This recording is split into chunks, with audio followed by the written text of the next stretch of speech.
কি গো মা, চা করবে না? হ্যাঁ, দুধ তো জালে বসিয়েছি। এ বাবা, দুধটা তো ছানা কেটে গেছে। ছানা কেটে গেছে? হ্যাঁ। দেখি। ই বাবা, এবার কি করবে? এবার তাহলে একটা কাজ করি, এই দিয়ে একটা রেসিপি তৈরি করি। কি রেসিপি বানাবে? শীতকালীন তো অনেকে অনেক রকমের পরোটা বানায়, কফি, কেউ আলু, অনেকে অনেক রকমের পরোটা তৈরি করে। তা আমি আজকে তৈরি করব ছানার পরোটা। প্রথমে আমি পরোটাটার জন্য নিয়ে নিয়েছি 1 বাটি ময়দা, চামচ নুন, একটুখানি চিনি, আর দেবো জোয়ান 1 চিমটের মতো, তেল। আমি ভালো করে এগুলো দিয়ে সব দিয়ে ময়ম দিয়ে নেব। জল দিয়ে দিয়ে ময়দাটাকে মেখে নেব।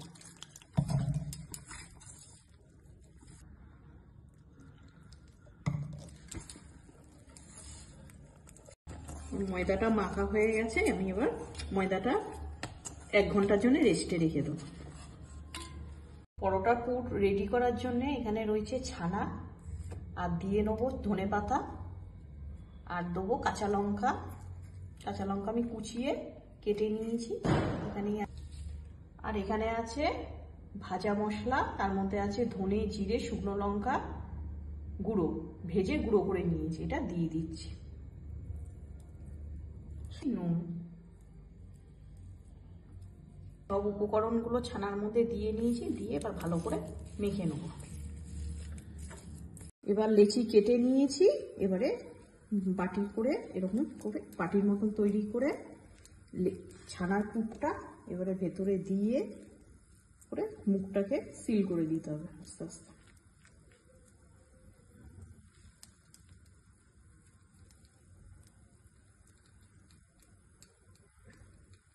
এবার হাতের সাহায্যে এরকম করে যতটা ছানাটাকে সেট করা যায় ভেতরে এভাবে তৈরি করে হাতের সাহায্যে এবারে বেলে নেব।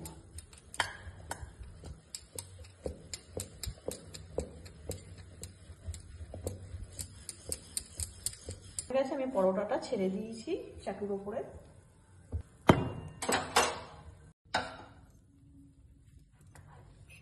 এবার চারিপাশে তেল দিয়ে পরোটাটা ছেঁকে নিচ্ছি।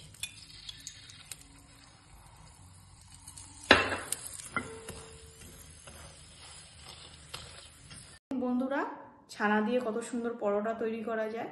আপনারাও বাড়িতে এইভাবে তৈরি করে খাবেন পরিজনদের সাথে। আর যদি রেসিপিটা আমার ভালো লেগে থাকে অতি অবশ্যই আপনারা কমেন্ট, লাইক, সাবস্ক্রাইব করে আমার পাশে থাকবেন। আবার দেখা হবে আগামী পর্বে।